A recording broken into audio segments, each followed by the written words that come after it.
अस्सलाम वालेकुम students accounting की जॉब हासिल करने के लिए अकाउंटिंग सीखें और इंटरव्यू की तैयारी करें। उसके क्लास 2 के साथ आपके पास मौजूद हैं।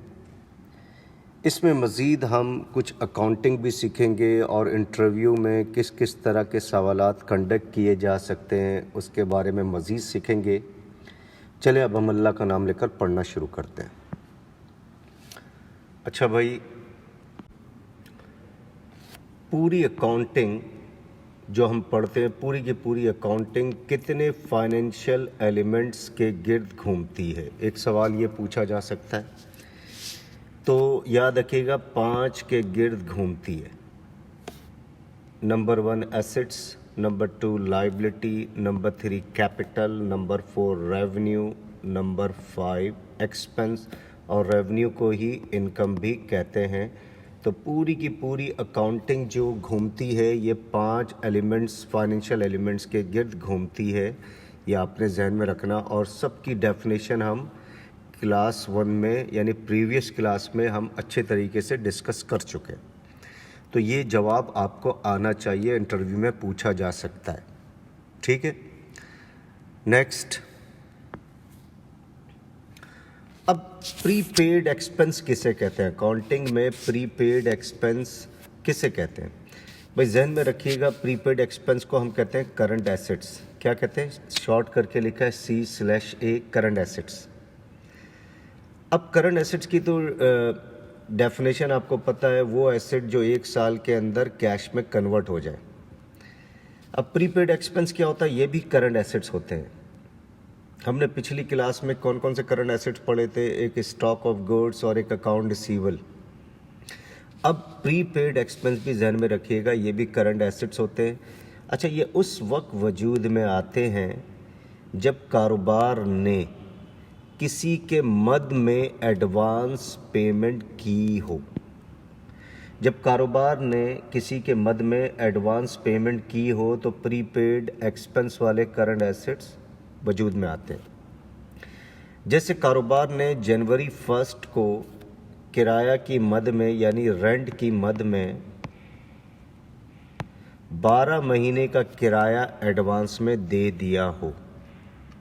12 महीने का किराया एडवांस में दे दिया हो, तो इसका मतलब है ये क्या बन गया? Prepaid rent. क्या बन गया?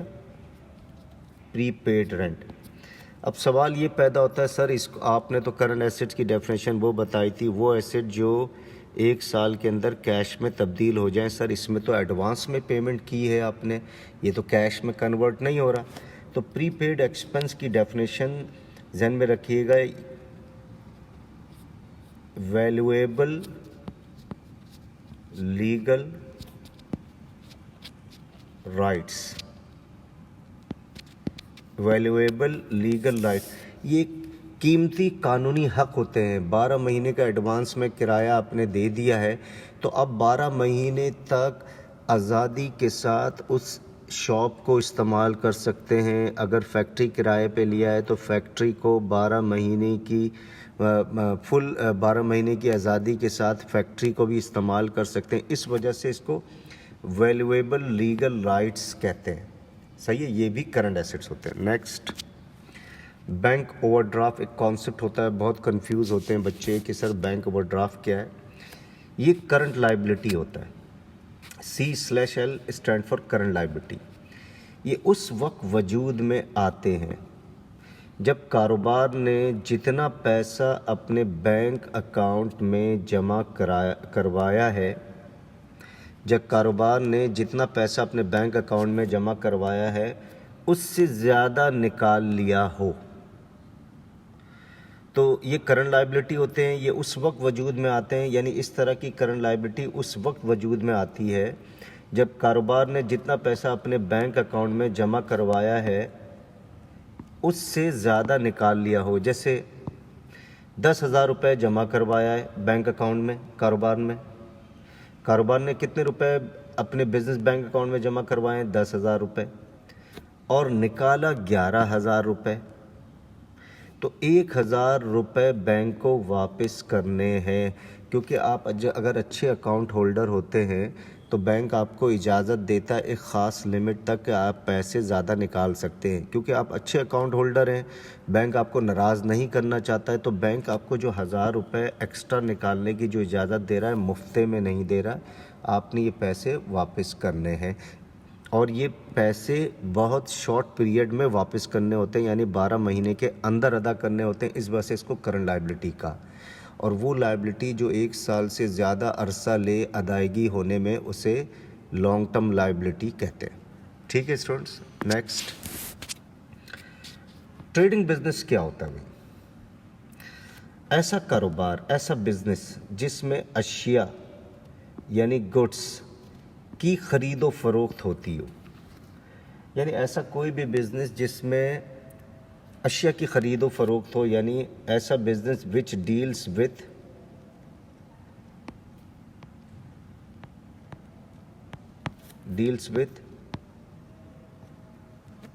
buying and selling of goods, جس میں اشیاء کی خرید و فروخت ہوتی ہے. جیسے کسی بھی مارٹ چلے جائیں, کسی بھی سپر اسٹور چلے جائیں, وہاں پر بائنگ اور سیلنگ سروسز کی نہیں ہوتی ہے, گڈس کی ہوتی ہے, گروسری آئٹمس کی ہوتی ہے. تو وہ ٹریڈنگ بزنس ہو گیا. اب ہے سروس بزنس. کیا ہے؟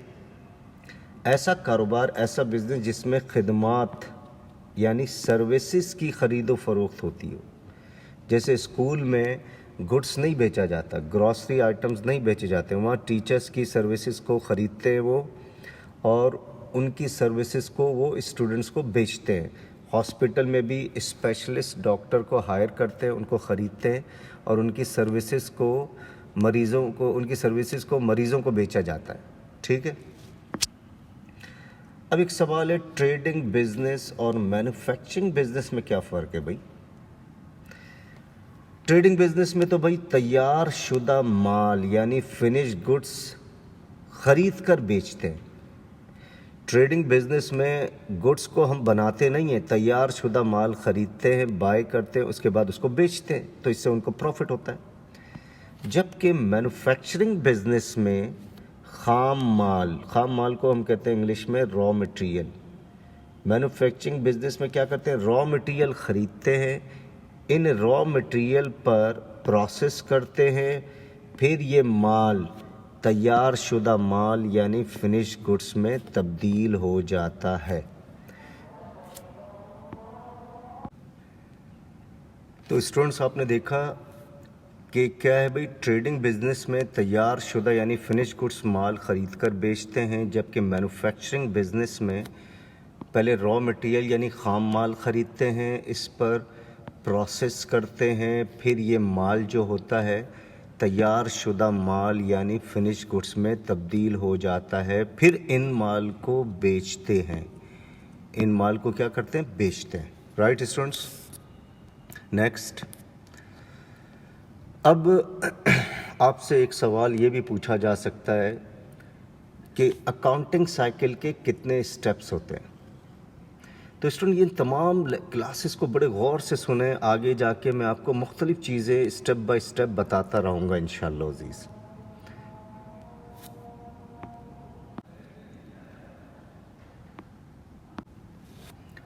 تو اکاؤنٹنگ سائیکل کے آپ سے سوال انٹرویو میں پوچھا جا سکتا ہے, اکاؤنٹنگ سائیکل کے کتنے سٹیپس ہیں؟ تو یہ سٹیپس کو آپ ذہن میں بیٹھا لیں. یہ میجر سٹیپس ہوتے ہیں: record journal entries, post journal entries into ledger accounts, prepare trial balance, record adjustments, prepare income statement, prepare balance sheet. تو اسٹوڈنٹ یہ ساری چیزیں وقت کے ساتھ ساتھ آپ کو ان اکاؤنٹنگ سائیکل کے سٹیپس کے بارے میں معلومات ملتی رہیں گی with the passage of time.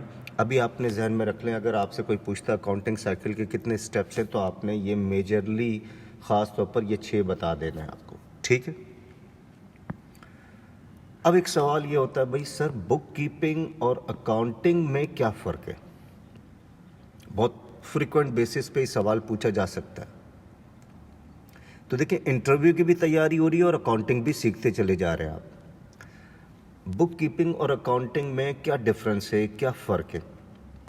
अच्छा, बुक कीपिंग क्या है? ऐसा अमल जिसमें हम कारोबारी लेन देन यानी बिजनेस ट्रांजैक्शंस को रिकॉर्ड करते हैं। यानी ऐसा अमल जिसमें हम कारोबारी लेन देन यानी बिजनेस ट्रांजैक्शंस को रिकॉर्ड करते हैं उसे हम कहते हैं बुक कीपिंग। और जो शख्स ये काम करता है उसे कहते हैं बुक कीपर। जो ये काम करता है, कारोबारी लेन देन को रिकॉर्ड करता है यानी बिजनेस ट्रांजैक्शंस को रिकॉर्ड करता है, उसे हम कहते हैं बुक कीपर। जबकि अकाउंटिंग में पूरे अकाउंटिंग साइकिल के स्टेप्स से गुजरना पड़ता है।